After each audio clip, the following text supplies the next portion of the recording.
जोहार जोहार अमर है जय తెలుగుదేశం అలాగే నరేష్ ముద్రాజ్ గారిని శాల్వాతో సత్కరించాలని నిమ్మ గోపాల్ రెడ్డి గారు బాలరెడ్డి గారు జయరామన్ సత్కరించాలని కోరుతున్నాం వీరందరికీ నమస్కారాలు మరి ఈ సభ్యత్వ ప్రోగ్రాం వల్ల మనకు తెలుగుదేశం పార్టీ బలపడాలన్న ఆంక్ష మరియు అంతేకాకుండా మన ప్రాంతము ఈ చేర్యాల గతంలో నియోజకవర్గంగా ఉండేది బలమైన తెలుగుదేశం పార్టీకి బలమైన విజయాన్ని ఇచ్చింది 4 సార్లు ఎమ్మెల్యేగా చేర్యాల నుంచి గెలిచిన చరిత్ర ఈ చేర్యాలకు ఉంది 3 సార్లు మంత్రిగా కొనసాగిన నిమ్మరాజు రెడ్డి గారి చరిత్ర ఉంది ఆ చరిత్ర ఆనవాళ్ళు మర్చిపోలేదు మరి అన్నగారు దృష్టిలో ఉంచుకోవాలి చేర్యాల ప్రాంతాన్ని మన ప్రాంతం చేర్యాల నియోజకవర్గం అంటేనే తెలుగుదేశం పార్టీ కంచుకోట అనేది అప్పుడున్న ఉమ్మడి ఆంధ్రప్రదేశ్ రాష్ట్రంలో మరి వెలిగిన ప్రాంతం అన్నాం అది మరి మా ప్రాంతాన్ని తెలుగుదేశం పార్టీగా మేము ముందుకు తీసుకుపోవడానికి మీరు ఇచ్చిన ప్రతి ప్రోగ్రామ్ ని కావచ్చు ప్రతి ఒక్కటి కూడా కావచ్చు మేము సూచన తప్పకుండా పాటిస్తున్నాం మాకు ఇబ్బందులు కూడా ఉన్నాయి ఇక్కడ ఈ ప్రాంతాన్ని విచ్ఛిన్నం చేసిండ్రు మరి కాన్స్టెన్సీ ఒకటి ఉంటే జనగామ ఉంటే మరి జిల్లా సిద్దిపేట వేసిండ్రు భువనగిరి పార్లమెంట్ ఉంటే మరి హుస్నాబాద్ కు వచ్చేసి కోర్టు ఎలక్ట్రిసిటీ చేసిండ్రు మరి మాకు గజ్వెల్ ప్రజ్ఞాపూర్ ఏమో అగ్రికల్చర్ కి సంబంధించిన వ్యవహారాలకు అడ్డుకోవాల్సి వస్తుంది మరి మాకు చాలా ఇబ్బందికరమైన పరిస్థితి మరి 4 మండలాలు కలిసి మేము బచ్చన్నపేట మద్దూరు చేర్యాల మా కొమ్మవెల్లి మల్లన్నను తీసుకుపోయి సిద్దిపేటలో ఆ ఆదాయాన్ని కలుపుకున్నారు మా ప్రాంతంలో తపాస్పల్లి రిజర్వాయర్ ఉంటే అవి సిద్దిపేట ప్రాంతానికి నీళ్లు పోతున్నాయి మరి మా ప్రాంతానికి చూసి చూడని వ్యవహారాలు నడుస్తున్నాయి అన్న బీఆర్ఎస్ ప్రభుత్వంలో అంతా జరిగింది మరి మాకు రెవెన్యూ డివిజన్ కావాలి మా ప్రాంతానికి పునర్వైభవం తెచ్చుకోవడానికి మాకు కాన్స్టిట్యున్సీ కూడా కావాలి ఇవాళ సెంట్రల్ గవర్నమెంట్ లో బాబు గారు ఉన్నారు మీరు ఆ బాబు గారి దృష్టికి తీసుకుపోయి మరి మా ప్రాంతాన్ని మరొక్కసారి నియోజకవర్గ కేంద్రంగా రేపు జరగబోయే డీలిమిటేషన్ లో మీరు ప్రకటించాలని మిమ్మల్ని మా చేర్యాల ప్రాంతం నుంచి మిమ్మల్ని వేడుకుంటున్నాము ఇది మీరు మాకు ఖచ్చితంగా హెల్ప్ చేయాల్సిందే మా ప్రాంతం నుంచి కూడా మేము ఓట్ బ్యాలెన్స్ చూపిస్తాం సభ్యత్వాలు చూపిస్తాం ఇక్కడ ఉన్న ప్రజలలో ఈ పసుపు రక్తం ఇంకా తగ్గలేదు పసుపు రక్తం పోలేదు ఉన్నది అని మీరు గుర్తించాలని చెప్పి మిమ్మల్ని మరోసారి వేడుకుంటూ ఈ కార్యక్రమానికి జనగామ నుంచి వచ్చినటువంటి మన గతంలో ప్రధాన కార్యదర్శి పనిచేసినటువంటి చీకట్ల నవీల్ గారు మాట్లాడాల్సింది తారక రామారావు గారంటే ఏంది మరి చంద్రబాబు నాయుడు గారు చేసిన అభివృద్ధి ఏంది అవి చెప్పుకుంటేనే మరి రాబోయే రోజులలో ఖచ్చితంగా తెలంగాణలో మళ్ళీ మన పసుపు జెండా కనబడుతుందని వాళ్ళకు భరోసా ఇచ్చి మరి సభ్యత్వం చేయించాలి ఈ సభ్యత్వం దేనికి ఈ పార్టీలో సభ్యత్వం దేనికి అని చాలా మంది అడుగుతారు ఎందుకన్నా పార్టీ సభ్యత్వం ఎందుకన్నా మేము చంద్రబాబు నాయుడు అంటే మాకు ఇష్టమే తెలుగుదేశం పార్టీ అంటే మాకు ఇష్టమే కానీ సభ్యత్వము సరే అని ఎవరన్నా అన్నా కూడా వాళ్ళకి వివరించండి సభ్యత్వం అనేది మన యొక్క కుటుంబం సభ్యులు దురదృష్టవశాత్తు ఎవరన్నా చనిపోతే వాళ్లకు ఆర్థికంగా భరోసా ఇవ్వడానికి ఈ తెలుగుదేశం పార్టీ ఈ ఇన్సూరెన్స్ స్కీమ్ అనేది తీసుకొచ్చింది ఫలానా ఈ మండలంలో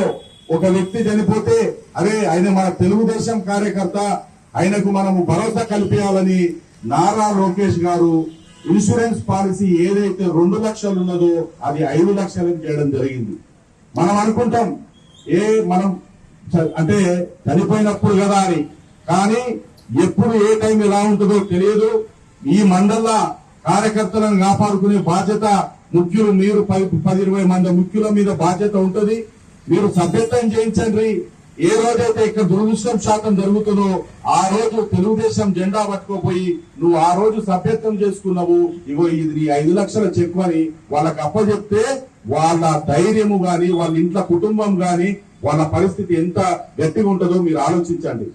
ప్రతి ఒక్కరు తెలుగుదేశం పార్టీ 100 రూపాయల సభ్యత్వం, ఈ 100 రూపాయలు కూడా లేక కాదు, లేకపోతే కథ లేక కాదు. సభ్యత్వం అనేది ఈ పార్టీ నాదిరా, ఈ తెలుగుదేశం పార్టీ నాదిరా, నేను ఇలా కుటుంబ సభ్యుని అని చెప్పేసి తీసుకున్నట్టే ఈ సభ్యత్వం అని మరొకసారి తెలియజేస్తున్నా.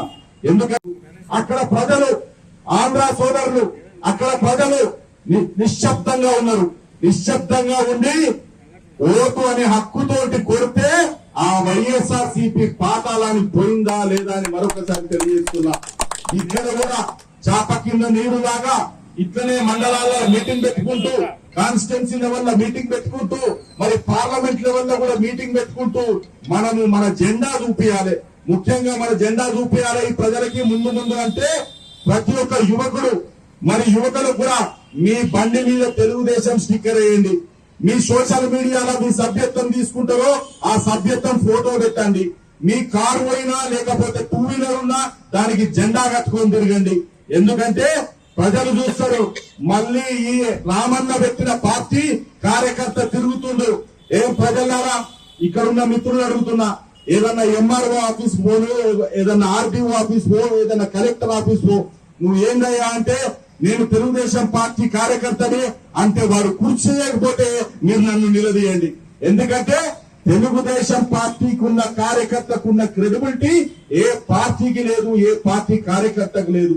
అందుకే చెప్తున్నా, రాబోయే రోజులలో ఈ పార్టీని బలోపేతం చేయాలి. ఇక్కడికి వచ్చినప్పుడు జనగామ నియోజకవర్గంలో నేను మీటింగ్ పెడతా అన్నప్పుడు మన ఒగ్గురాజు ఉన్నాడా, మన ఒగ్గురాజు అన్నా నా మండలంలో మీటింగ్ పెట్టాలి అన్నాడు.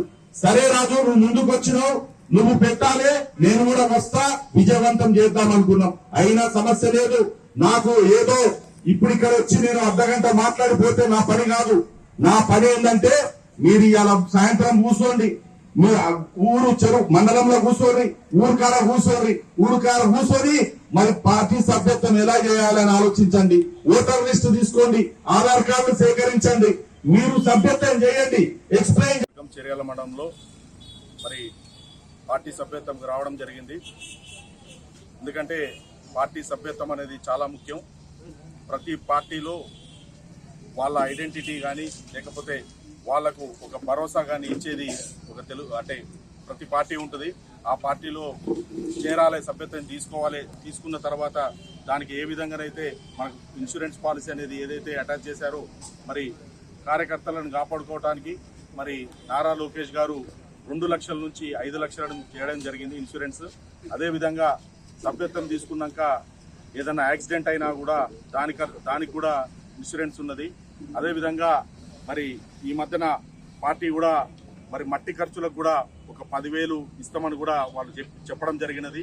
ఎందుకంటే కార్యకర్తలు ఎక్కడ ఉన్నా కూడా అనుకోకుండా దురదృష్టవశాత్తు ఏమైనా ప్రమాదం జరిగితే ఫస్ట్ కార్యకర్తను కాపాడుకోవాలి, కార్యకర్తే పార్టీకి వెన్నుముక్క అని సిద్ధాంతంతో మరి ఏ పార్టీ ఈ ఇన్సూరెన్స్ పెట్టనప్పుడు ఫస్ట్ మొట్టమొదటిగా ఇన్సూరెన్స్ పాలసీ తీసుకొచ్చింది తెలుగుదేశం పార్టీ నారా లోకేష్ గారు. మరి ఆ సభ్యత్వం భాగంలో ఇక్కడికి వచ్చినాము. ప్రతి ఒక్కరు ప్రతి మండలంలో కానీ ప్రతి గ్రామంలో కానీ మేము సభ్యత్వం చేయబోతున్నాము. ఇప్పటికే సభ్యత్వం స్టార్ట్ అయింది. ఇంకా వేగవంతంగా ముందుకెళ్లాలని నేను ఇక్కడ మండల నాయకులకి చెప్పడం జరిగింది. ఎందుకంటే తెలుగుదేశం పార్టీ రేపు రాబోయే రోజుల్లో ప్రతి ఎన్నిక పోటీ చేయబోతున్నది. స్థానిక సంస్థలు కానీ లేకపోతే అక్కడ హైదరాబాద్లో జిహెచ్ఎంసీ కానీ మరి మా సర్పంచ్ ఎలక్షన్స్ కానీ అన్నిటికీ బలపరచడం జరుగుతుంది. ఖచ్చితంగా రాబోయే రోజులలో ఈ పార్టీ ఇంకా ముందుకు వెళ్ళాలి. పునరంకిత భాగంలో ఏమేం చేయాలో మాకు తెలుగు యువతగా మా బాధ్యత ఉన్నది. అందుకే మేము తెలుగు యువత 17 పార్లమెంట్లు తిరగబోతున్నాము. మరి ఇది ఇవాళ 2వ పార్లమెంటు. ఇక్కడ భువనగిరి పార్లమెంట్లో ఇది 2వ నియోజకవర్గం, జనగామ నియోజకవర్గం. మరి జనగామ నియోజకవర్గంలో మన ఒగ్గురాజు గారు ఉన్నారు, మరి రమణారెడ్డి గారు ఉన్నారు, అందరూ ఉన్నారు.